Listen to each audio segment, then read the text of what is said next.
അസ്സലാമു അലൈക്കും വറഹ്മത്തുള്ളാഹി വബറകാതുഹു. ബിസ്മില്ലാഹി അൽഹംദുലില്ലാഹ് വസ്സലാത്തു വസ്സലാമു അലാ അഷ്റഫി റസൂലില്ലാഹ് വഅലാ ആലിഹിൽ ഫായിസീന ബിറിളല്ലാഹ് അമ്മാ ബഅദ്.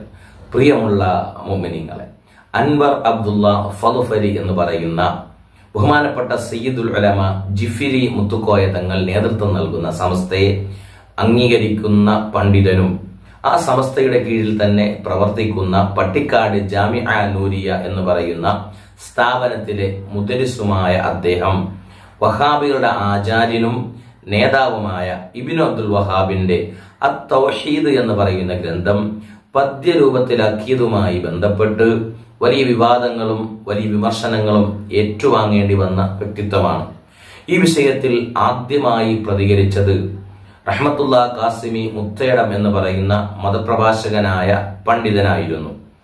അദ്ദേഹത്തിന്റെ പരാമർശത്തിൽ ഉണ്ടായിരുന്നത് ഇദ്ദേഹം കള്ള വഹാബിയാണ് എന്നും വഹാബി ചാരനാണ് എന്നുമൊക്കെയാണ് പറഞ്ഞിരുന്നത്.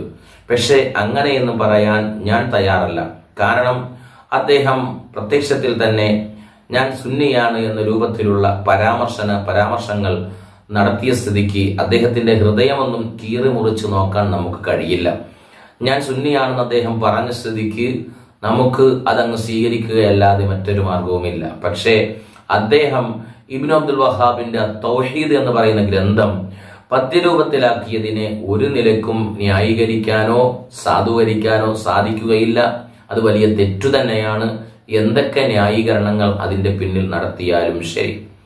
പക്ഷേ ഈ വിഷയത്തിൽ റഹ്മത്തുള്ള കാസിമിക്ക് മറുപടി നൽകുന്നു എന്ന് പറഞ്ഞുകൊണ്ട് കോഴിക്കോട് ഒരാഴ്ച മുമ്പ് ഒരു സമ്മേളനം ബഹുമാനപ്പെട്ട സയ്യിദുൽ ഉലമ ജിഫ്രി മുത്തുക്കോയ തങ്ങൾ നേതൃത്വം നൽകുന്ന സമസ്തയെ അംഗീകരിക്കുന്നവർ എന്ന് പറയുന്ന ഒരു വിഭാഗം പണ്ഡിതന്മാരും കുറച്ച് സാധാരണ ആളുകളും കൂടിയിട്ട് ഒരു സമ്മേളനം നടത്തി. ഒക്കെ നിങ്ങൾ അറിഞ്ഞിട്ടുണ്ടാകും.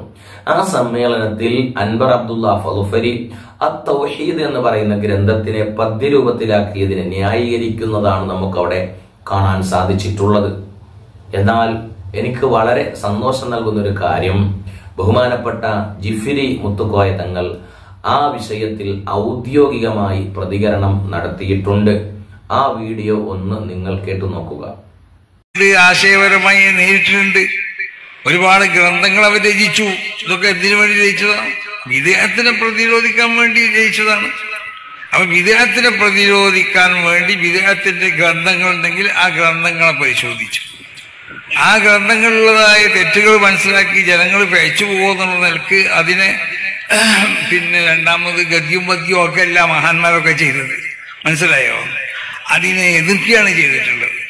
അപ്പൊ എന്ത് ന്യായം പറഞ്ഞാലും ഈ ഗ്രന്ഥങ്ങളെ അതിനെ പിന്താങ്ങുകയോ അതിനെ പ്രോത്സാഹിപ്പിക്കുകയോ ചെയ്യുന്നതായ പരിപാടികൾ സമസ്ത കേരള ജമീയത്തുലമയുമായി ബന്ധപ്പെടുന്നവരിൽ നിന്ന് ഉണ്ടാവാൻ പാടുള്ളതല്ല എന്ന് ഞാൻ ഈ അവസരത്തിൽ പ്രത്യേകം എല്ലാവരും അപ്പൊ റഹ്മത്തുള്ള കാസിമി മുത്തേടം ഈ വിഷയത്തിൽ ശക്തമായി എതിർത്തപ്പോഴാണ്, അതുപോലെ തന്നെ ആ വിഷയം പറഞ്ഞത് ശരിയല്ല എന്ന് പറഞ്ഞവരെയൊക്കെയും ശക്തമായി ഒരു കൂട്ടം ആളുകൾ എതിർത്തു. എന്നാൽ എനിക്ക് പറയാനുള്ളത്, ബഹുമാനപ്പെട്ട സയ്യിദുൽ ഉലമ ജിഫ്രി മുത്തുക്കോയ തങ്ങളെയും ഇനി നിങ്ങൾ എതിർക്കുമോ? അതല്ല ബഹുമാനപ്പെട്ട തങ്ങളെ ഉൾക്കൊണ്ടുകൊണ്ട് അൻവർ അബ്ദുള്ള ഫളുഫരിയെ നിങ്ങൾ തള്ളിപ്പറയുമോ? ഇതാണ് എനിക്ക് നിങ്ങളോട് ചോദിക്കാനുള്ളത്.